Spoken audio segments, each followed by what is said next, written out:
ಮತ್ತೊಮ್ಮೆ ನಿಮಗೆ ನನ್ನ ಇಂಟೀರಿಯರ್ಸ್ ಬೈ ಹೇಮಂತ್ ಚಾನಲ್ಗೆ ಹಾರ್ದಿಕ ಸ್ವಾಗತ. ಇವತ್ತು ನನ್ನ ಪ್ರಯಾಣ ಹೀಗೆ ಸೈಟ್ ಕಡೆ ನಡೀತಾ ಇದೆ. ಅದ್ರ ದಾರಿ ಮಧ್ಯ ನಿಮ್ಮೆಲ್ಲರ ಜೊತೆ ನನ್ನ ಅಭಿಪ್ರಾಯಗಳು ಅಥವಾ ಅನುಭವ ಅಂತ ಹೇಳ್ಬೋದು, ಅದನ್ನು ಹಂಚ್ಕೊಳ್ಳೋದಕ್ಕೆ ಪ್ರಯತ್ನ ಪಡ್ತೀನಿ. ಒಂದಷ್ಟು ಮೆಸೇಜ್ಗಳು ಬರ್ತಾ ಇರೋದ್ರಿಂದ ಇನ್ಸ್ಟಾಗ್ರಾಮಲ್ಲಿ, ಯೂಟ್ಯೂಬಲ್ಲಿ ಒಂದಷ್ಟು ಮೆಸೇಜ್ಗಳು ಬರ್ತಾ ಇರುತ್ತೆ. ಸೊ ಅದರಲ್ಲಿ ಕೆಲವೊಂದು, ಇದರಲ್ಲೂ ಫ್ರೆಷರ್ಸ್ಗಳು ಏನಿದ್ದಾರೆ ನಮ್ಮ ಇಂಟೀರಿಯರ್ ಫೀಲ್ಡಿಗೆ ಬರೋವಂಥದ್ದು ಅಥವಾ ಉದ್ಯೋಗವನ್ನು ಅರಸ್ತಾ ಇರೋವಂಥವ್ರಿಗೆ, ಅವರಿಗೋಸ್ಕರ ಈ ವಿಡಿಯೋ ಮಾಡಬೇಕು ಅಂತ ಅನ್ನಿಸ್ತು. ಬಹಳ ಜನ ಮೆಸೇಜ್ ಮಾಡ್ತಾ ಇರ್ತಾರೆ, ಸರ್ ಬಿಸ್ನೆಸ್ಸಲ್ಲಿ ಹೇಗೆ ಕ್ಲಿಕ್ ಆಗೋದು, ಅಥವಾ ಫ್ರೆಷರ್ಸ್ಗೆ ಎಲ್ಲೂ ಕೆಲಸ ಸಿಗ್ತಾ ಇಲ್ಲ, ಫ್ರೆಷರ್ಸ್ ಏನು ಮಾಡಬೇಕು, ಅಥವಾ ಈ ಬಿಸ್ನೆಸ್ಸಲ್ಲಿ ಹೇಗೆ ನಾವು ಸಕ್ಸಸ್ಸನ್ನು ಕಾಣಬೇಕು, ಈ ಥರದ ಹಲವಾರು ಪ್ರಶ್ನೆಗಳು, ಬೇರೆ ಬೇರೆ ರೀತಿಯ ಕ್ವಶನ್ಗಳು ಬರ್ತಾ ಇದೆ. ನಾನು ನಮ್ಮಲ್ಲಿನ ಯುವಕರಿಗೆ ನಾನೇನು ಬಹಳ ದೊಡ್ಡ ಸಾಧನೆ ಮಾಡಿದ್ದೀನಿ ಅಥವಾ ನಾನೆಲ್ಲೋ ಟಾಪ್ ಲೆವೆಲಲ್ಲಿ ಕೂತಿದ್ದೀನಿ ಅಂತ ಈ ಮಾತುಗಳನ್ನ ಹೇಳ್ತಾ ಇಲ್ಲ. ಇದು ಜಸ್ಟ್ ನನ್ನ ಅನುಭವ, ನನ್ನ ಪ್ರಯತ್ನ ಅಥವಾ ನಾನು ಎಫರ್ಟ್ ಹಾಕಿದ್ದು, ನಾನು ಏನು ಮಾಡಿದೆ ಅಂತ ಹೇಳ್ಕೊತೀನಿ. ಇದರಿಂದ ಬಹುಶಃ ನಿಮಗೆ ಸಕ್ಸಸ್ ಸಿಗೋದಿಲ್ವೋ ಅದು ಸೆಕೆಂಡ್ರಿ. ಬಟ್ ನನ್ನ ಉದ್ದೇಶ ಇಷ್ಟೇ, ನಾನು ಪಟ್ಟ ಪ್ರಯತ್ನ ಇವತ್ತು ನಾನೆಲ್ಲೋ ಒಂದು ನಿಮ್ಮೆಲ್ಲರ ಮಧ್ಯೆ ಚಿಕ್ಕ ಸ್ಥಾನವನ್ನು ಕೊಟ್ಟಿದೆ ಅಂತ ಹೇಳಿ ನಂಬಕ್ಕೆ ಇಷ್ಟಪಡ್ತೀನಿ. ಆ ಪ್ರಯತ್ನ ಅನ್ನೋದು ನಿರಂತರವಾಗಿದ್ದಾಗ, ಬಹಳಷ್ಟು ನಿರಂತರವಾಗಿದ್ದಾಗ ಎಲ್ಲೋ ಒಂದು ಕಡೆ ಸಕ್ಸಸ್ ಅನ್ನೋದು ಸಿಗುತ್ತೆ. ಸಕ್ಸಸ್ ಅಂತ ಹೇಳಿದ್ರೆ ನಾನೇನೋ ದೊಡ್ಡ ಸಾಧನೆ ಅಂತ ಹೇಳ್ತಾ ಇಲ್ಲ. ನಾವು ನಮ್ಮ ಜೀವನವನ್ನು ಖುಷಿಯಾಗಿ, ನೆಮ್ಮದಿಯಾಗಿ, ಹಾಗೆ 4 ಜನ ಮೆಚ್ಚೋ ರೀತಿ ಬದುಕೋದಕ್ಕೆ ಒಂದು ಒಳ್ಳೆ ರಸ್ತೆಯನ್ನು ಮಾಡಿಕೊಡುತ್ತೆ ಅಂತ ಹೇಳ್ಬೋದು. ಸೊ ಫ್ರೆಷರ್ಸ್ಗಳಿಗೆಲ್ಲರೂ ಇವತ್ತಿಂದು, ಮೊದಲಿತ್ತು ಒಂದು ಕಾಲ, ಈಗ ಎಕ್ಸಾಂಪಲ್ ನಾನು 90ರಲ್ಲಿ 90ನೇ ಇಸ್ವಿ ಆ ಸೀಸನ್ ಅವ್ರು ನಾವು. ಸೊ ಹಾಗಾಗಿ ನಮ್ದೊಂದು ಕಾಲ ಇತ್ತು, ನಾವು ದೀಪನೂ ನೋಡಿದ್ದೀನಿ, ಕರೆಂಟು ನೋಡಿದ್ದೀವಿ. ಸೊ ಕತ್ತಲೆ ಬೆಳಕಿನ ಆಟದ ಹಾಡುಗಳಿದ್ದೀವಿ, ನಾವು ರೋಡಲ್ಲಿ ಆಟ ಆಡಿರೋದು. ಸೊ ಇದು ಎಲ್ಲವನ್ನ ನಮ್ಮ ಜನ್ರೇಷನ್ ಹೇಗಿದೆ ಅಂದರೆ, ಹಳೆ ಕಾಲವನ್ನು ನೋಡಿದೆ, ಹೊಸ ಕಾಲವನ್ನು ನೋಡಿದೆ. ಆದರೆ ಯಾವಾಗ 2000 ನಂತರ ಜನನ ಆಯಿತು, ಆ ಮಕ್ಕಳುಗಳಲ್ಲಿ ನಾನು ತುಂಬ ನೋಡಿದ್ದು.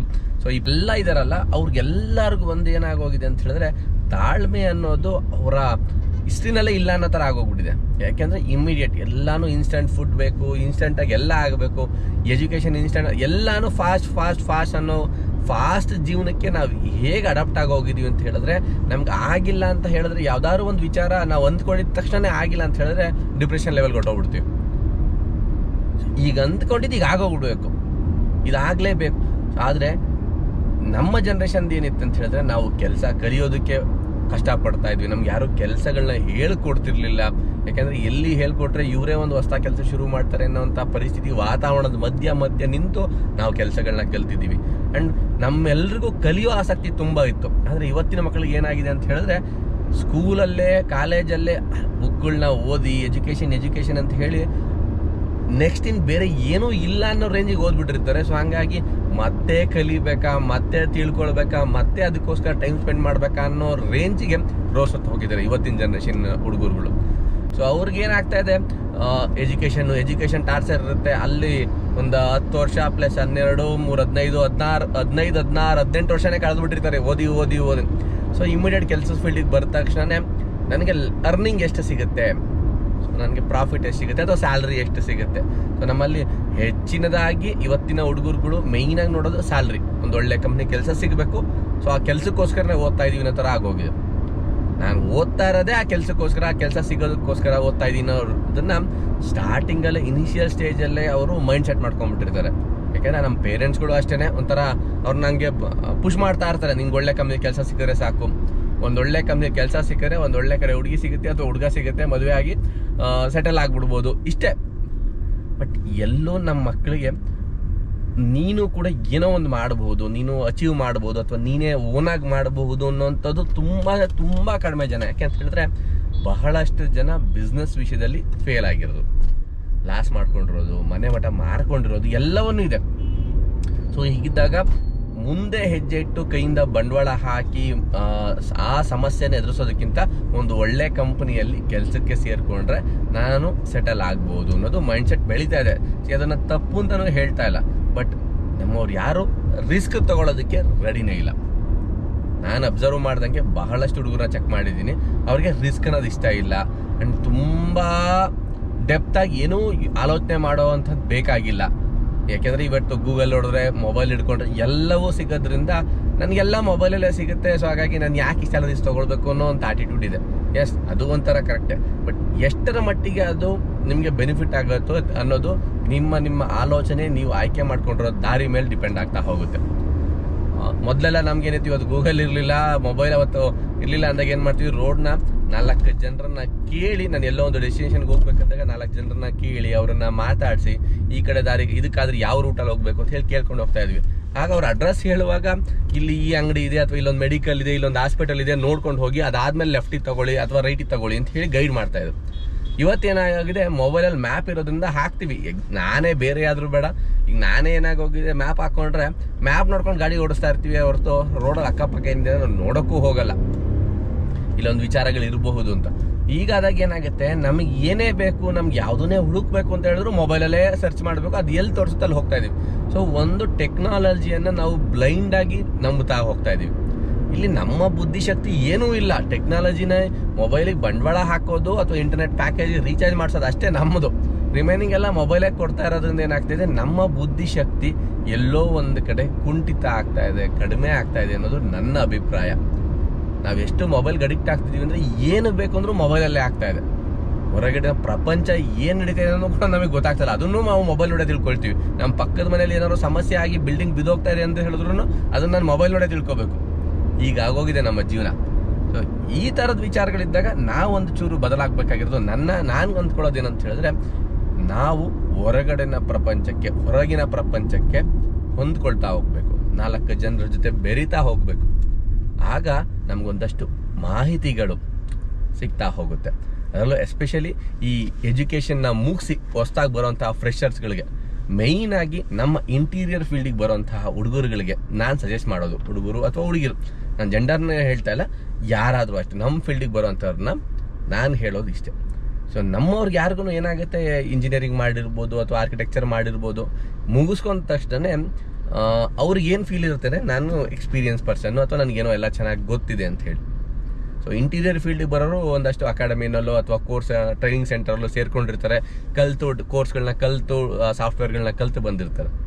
ಸೊ ಇಲ್ಲಿಗೆ ಬಂದ ತಕ್ಷಣ ನಾನು ಯಾವುದೋ ಕಂಪ್ನಿಲಿ ಕೆಲಸಕ್ಕೆ ಸೇರ್ಕೋಬೇಕು ಅಥವಾ ಯಾವುದೋ ನಾನೇ ಓನಾಗಿ ಬಿಸ್ನೆಸ್ನ ಶುರು ಮಾಡಬೇಕು ಅಥವಾ ನಾನೇ ಓನಾಗಿ ಇಂಟೀರಿಯರ್ ಮಾಡಿಸ್ಬೇಕು ಅಂತ ಹೊರಡ್ತಾರೆ. ಸೊ ಈ ಇಬ್ಬರಲ್ಲಿ ಯಾರಾದರೂ ಆಗಿರ್ಬೋದು. ಉದಾಹರಣೆಗೆ ಒಂದು 10 ಜನ ಈ ಥರದ್ದು ಫೀಲ್ಡಿಗೆ ಎಂಟ್ರಿ ಆಗ್ತಾ ಇದ್ದಾರೆ ಅಂತ ಹೇಳಿದ್ರೆ ಅದರಲ್ಲಿ 9 ಜನ ಫೇಲ್ಯೂರ್ ಆಗ್ತಾ ಇದ್ದಾರೆ. 9 ಜನ ಒಬ್ಬರಿಗೆ ಸಕ್ಸಸ್ ಸಿಗ್ತಾ ಇದೆ. ಆ ಸಕ್ಸಸ್ಸು ಒಂದು ಬ್ಯಾಕ್ಗ್ರೌಂಡ್ ಸಪೋರ್ಟಿಂದ ಇರಬಹುದು ಅಥವಾ ಬೈ ಲಕ್ ಇರ್ಬೋದು, ಸಕ್ಸಸ್ ಸಿಗ್ತಾ ಇದೆ. ಆದರೆ ಇನ್ನು ಉಳಿದ 9 ಜನ ಫೇಲ್ ಆಗ್ತಾ ಇರೋದಕ್ಕೆ ಕಾರಣ ಏನಂತ ಹೇಳಿದ್ರೆ ಹಾರ್ಡ್ ವರ್ಕ್ ಅನ್ನೋದು ಅವ್ರ ಜಾಗದಲ್ಲಿ ಮಿಸ್ ಆಗ್ತಾ ಇದೆ. ಹಾರ್ಡ್ ವರ್ಕ್ ಅಂದ ತಕ್ಷಣನೇ ನಾನು ಕಷ್ಟಪಟ್ಟು ಕೆಲಸ ಮಾಡ್ತಾ ಇದ್ದೀನಿ, ಹಗಲು ರಾತ್ರಿ ನಾನು ಡಿಸೈನ್ ಮಾಡ್ತಿದ್ದೀನಿ, ಇದಲ್ಲ. ನಮ್ಮವ್ರಿಗೆ ಯಾರಿಗೂ ಫೀಲ್ಡ್ ಎಕ್ಸ್ಪೀರಿಯನ್ಸ್ ಅನ್ನೋದು ಬರ್ತಾ ಇಲ್ಲ. ಫೀಲ್ಡ್ ಎಕ್ಸ್ಪೀರಿಯನ್ಸ್ ಅಂದ ತಕ್ಷಣ ಅದನ್ನು ಹೇಳ್ತೀನಿ. ಫೀಲ್ಡ್ ಎಕ್ಸ್ಪೀರಿಯನ್ಸ್ ಅಂದ ತಕ್ಷಣ ಯಾವುದೋ ಒಂದು ಬಿಲ್ಡಿಂಗಲ್ಲಿ ಹೋಗಿ ನಾನು ನಿಂತ್ಕೊಂಡು ನೋಡಿದೆ, ಇದಲ್ಲ. ಇವತ್ತು ಒಂದು ಇಂಟೀರಿಯರ್ ನಾವು ಮಾಡ್ತಾ ಇದ್ದೀವಿ ಅಂತ ಹೇಳಿದ್ರೆ ಅದಕ್ಕೆ ಎಲ್ಲ ಥರದ ಮೆಟೀರಿಯಲ್ ಇರುತ್ತೆ, ಅದಕ್ಕೆ ಕಾರ್ಪೆಂಟರ್ಸ್ ಇರ್ತಾರೆ, ಅದನ್ನ ಕೆಲಸ ಮಾಡಬೇಕಿರುತ್ತೆ, ಯಾವುದನ್ನ ಹೇಗೆ ಕಟ್ ಮಾಡಬೇಕಾಗತ್ತೆ, ಯಾವುದನ್ನ ಹೇಗೆ ಪೇಸ್ಟ್ ಮಾಡಬೇಕಾಗತ್ತೆ, ಇದೆಲ್ಲವನ್ನು ತಿಳ್ಕೊಂಡಿರ್ಬೇಕು. ಯಾವುದಾದ್ರೂ ಒಂದು, ಯಾಕಂದರೆ ನಮ್ಮ ಇಂಟೀರಿಯರ್ಲಿ ಸುಮಾರು 100 ಥರದ ಐಟಮ್ಗಳು ಕೈಗೆ ಸಿಗುತ್ತೆ. ಅದನ್ನೆಲ್ಲ ಹೇಗೆ ಯೂಸ್ ಮಾಡಬೇಕು, ಒಂದು ಡಿಸೈನ್ ಮಾಡ್ತಿದ್ರೆ ಎಷ್ಟು ಡೈಮೆನ್ಷನಿಗೆ ಕಟ್ ಮಾಡಬೇಕು, ಎಲ್ಲಿ ಕಟ್ ಮಾಡಿದ್ರೆ ಹೇಗೆ ಬರುತ್ತೆ, ಇದೆಲ್ಲ ಬಂದು ಪ್ರಾಕ್ಟಿಕಲ್ ನಾಲೆಡ್ಜ್. ಇದನ್ನ ಒಬ್ರು ಕಾರ್ಪೆಂಟರ್ ಮಾಡ್ತಾರೆ, ನಾವು ಹೇಳಿದ್ರೆ ಅದನ್ನ ಕಾರ್ಪೆಂಟರ್ ಮಾಡ್ತಾರೆ, ಫೈನ್. ಒಂದು ವೇಳೆ ನಾವು ಕೆಲಸ ಮಾಡೋ ಟೈಮಲ್ಲಿ ಆ ಕಾರ್ಪೆಂಟರ್ ಕೈ ಕೊಟ್ಟರು ಅಥವಾ ಕೆಲ್ಸಕ್ಕೆ ಬರಲಿಲ್ಲ ಅಂದಾಗ ನಮ್ಮ ಸಿಚುವೇಶನ್ ಏನಾಗಿರುತ್ತೆ ಅಂತ ಹೇಳಿದ್ರೆ, ನಮ್ಗೆ ಯಾರೂ ಸಿಗ್ತಾ ಇಲ್ಲ. ಅವರು ಅಂತಲ್ಲ, ಎಲ್ಲರೂ ಬ್ಯುಸಿ ಆಗಿದ್ದಾರೆ, ಯಾರೂ ಸಿಗ್ತಾ ಇಲ್ಲ. ಅಥವಾ ಯಾರೋ ಕೆಲಸಗಾರರು, ನಮಗೆ ಒಂದು ಮೆಟೀರಿಯಲ್ನ ತಂದು ಕೊಡೋ ಕೆಲಸಗಾರರು ಸಿಗ್ತಾ ಇಲ್ಲ. ಅಥವಾ ಏನೋ ಒಂದು ಐಡಿಯಾ ಕೊಡ್ತಾ ಇದ್ದವರು ನಮ್ಮ ಜೊತೆ ಈಗಿಲ್ಲ ಅಂದಾಗ ಏನಾಗುತ್ತೆ, ನಮ್ಗೆ ಏನೂ ಅದ್ರ ಬಗ್ಗೆ ನಾಲೆಡ್ಜ್ ಇಲ್ಲ ಅಂತ ಹೇಳಿದಾಗ ನಾವು ಎಲ್ಲೋ ಒಂದು ಕಡೆ ಫೇಲ್ ಆಗಿ ಶುರು ಮಾಡ್ತೀವಿ. ಅಥವಾ ನಾವು ಯಾವುದೋ ಒಂದು ಡಿಸೈನ್ನ ಇಂಟರ್ನೆಟ್ನಲ್ಲೋ ಅಥವಾ ಯಾವುದೋ ಒಂದು ಜಾಗದಲ್ಲೋ ನೋಡಿರ್ತೀವಿ, ಅದನ್ನು ಎಕ್ಸಿಕ್ಯೂಟ್ ಮಾಡೋದಕ್ಕೆ ನನಗೆ ಕಾರ್ಪೆಂಟರ್ ಹೇಳ್ತಾರೆ ನನಗೆ ಅದನ್ನು ಮಾಡೋಕ್ಕೆ ಬರಲ್ಲ ಅಂತನೋ ಅಥವಾ ಇದನ್ನು ನಾವು ಮಾಡಲ್ಲ ಅಂತನೋ ಹೇಳ್ಬೋದು. ಆವಾಗ ನೀವು ಅವರಿಗೆ ಕೂಲಂಕುಷವಾಗಿ ನಿಧಾನವಾಗಿ ಹೇಳಬೇಕಾಗತ್ತೆ, ನನಗೆ ಈ ಡಿಸೈನ್ ಬೇಕು, ಇದನ್ನು ಈ ಥರ ಎಕ್ಸಿಕ್ಯೂಟ್ ಮಾಡಿಕೊಡಿ, ಈ ಥರ ಮಾಡಬಹುದಲ್ವಾ, ಇದು ಬರ್ತಾ ಇಲ್ಲ. ನಿಜಾನ ಹೇಳ್ತೀನಿ, ನನಗೆ ಎಷ್ಟು ಖುಷಿ ಆಗುತ್ತೆ ಸೈಟ್ಗಳಿಗೆ ಹೋದಾಗ ಅಂತ ಹೇಳಿದ್ರೆ, ನಾನು ಆ ಹುಡುಗರ ಜೊತೆ ಕೂತು ಕೆಲಸ ಮಾಡ್ತಾ ಇರ್ತೀನಿ. ನನ್ನ ಸಿಕ್ಕೋ ಬಿಡುವು ಸಮಯದಲ್ಲೂ ಹುಡುಗರ ಜೊತೆ ಕೂತ್ಕೊಂಡು ಅವ್ರು ಕಟ್ ಮಾಡುವಾಗ ಜೊತೆಲಿ ಕೂತ್ಕೊಳ್ತೀನಿ, ಮಿಷಿನ್ ಇಸ್ಕೊಂಡು ನಾನು ಕಟ್ ಮಾಡಕ್ಕೆ ಹೋಗ್ತೀನಿ. ಆ್ಯಂಡ್ ಏನಾದ್ರು ಇದ್ರೆ ಪೇಸ್ಟಿಂಗ್ ಮಾಡ್ಬೇಕಾ ಕೊಡು, ನಾನು ಮಾಡ್ತೀನಿ. ಹೋಲ್ ಮಾಡ್ಬೇಕಾ ನಾನು ಮಾಡ್ತೀನಿ ಕೊಡು. ಇದು ಏನಂತ ಹೇಳಿದ್ರೆ ನಮಗೆ ಆ ಜಾಗ ವಾತಾವರಣ ಇದೆಯಲ್ಲ, ಆ ಕೆಲಸ ನಾನು ಮಾಡ್ತಾ ಇದ್ದೆ ನನಗೆ ಖುಷಿ ಇರುತ್ತೆ. ಒಂದು ವೇಳೆ ಯಾರಾದರೂ ನನ್ನ ಜೊತೆ ಕೆಲಸ ಮಾಡಲ್ಲ ಅಂದರೆ ನಾನು ತಗೊಂಬಲ್ಲಿ ನಾನು ಮಾಡಿ ತೋರಿಸ್ತೀನಿ ಅಂತ ಹೇಳೋವಂಥ ಧೈರ್ಯ, ವಿಶ್ವಾಸ ನನಗೆ ಎರಡಕ್ಕೂ ಇದೆ. ಸೊ ಹಾಗಿದ್ದಾಗ ಆ ವಿಶ್ವಾಸ ಇದ್ದಾಗ ಏನಾಗುತ್ತೆ, ನಮಗೆ ಯಾವುದೂ ಭಯ ಇರಲ್ಲ. ಒಂದು ವೇಳೆ ಅಲ್ಲಿ ಕೆಲಸ ನಿಂತರೂ ಆ ಕೆಲಸವನ್ನು ಹೇಗಾದರೂ ಮಾಡಿ ನಾನು ಅದನ್ನು ಮುಗಿಸ್ಕೊಟ್ಟೇ ಕೊಡ್ತೀನಿ ಅನ್ನೋ ಒಂದು ನಂಬಿಕೆ ನಮಗಿದ್ದಾಗ ಯಾವ ಮಾಲೀಕರು ನಮಗೆ ಕೆಲಸ ಕೊಟ್ಟು ಓನರ್ಗಳು ಎಲ್ಲೂ ಯಾವುದೇ ಕಾರಣಕ್ಕೂ ಬೇಜಾರಾಗಲ್ಲ. ಯಾಕೆಂತ ಹೇಳಿದ್ರೆ ಕೆಲಸ ನಿಲ್ಲಲ್ಲ. ಕೆಲಸ ನಿಂತಾಗಷ್ಟೇ ಅವರು ಕೊಡೋ ಹಣವನ್ನು ಅವ್ರು ಕೊಟ್ಟಿರ್ತಾರೆ. ಅಷ್ಟು ಕೊಟ್ಟಿದ್ದಾಗ ಕೆಲಸ ಆಟೋಮೆಟಿಕ್ ನಡೀತಾ ಇತ್ತು ಅಂತ ಹೇಳಿದ್ರೆ ಯಾರೂ ಬೇಜಾರು ಮಾಡ್ಕೊಳ್ಳಲ್ಲ. ಕೆಲಸ ನಿಂತಾಗಷ್ಟೇ ಎಲ್ಲ ಓನರ್ಗಳಿಗೂ ಬೇಜಾರಾಗುತ್ತೆ. ಸೊ ಇಂಥ ಸಂದರ್ಭದಲ್ಲಿ ನಮಗೆ ಪ್ರಾಕ್ಟಿಕಲ್ ನಾಲೆಡ್ಜ್ ಎಷ್ಟು ಇಂಪಾರ್ಟೆಂಟ್ ಆಗುತ್ತೆ ಅಂತ ಹೇಳಿದ್ರೆ ಇದು ಒಂದು ಕೂಡ ನಿಮ್ಮ ಸಕ್ಸಸ್ಗೆ ಒಂದು ಮೊದಲ ಹೆಜ್ಜೆ ಆಗಿರುತ್ತೆ.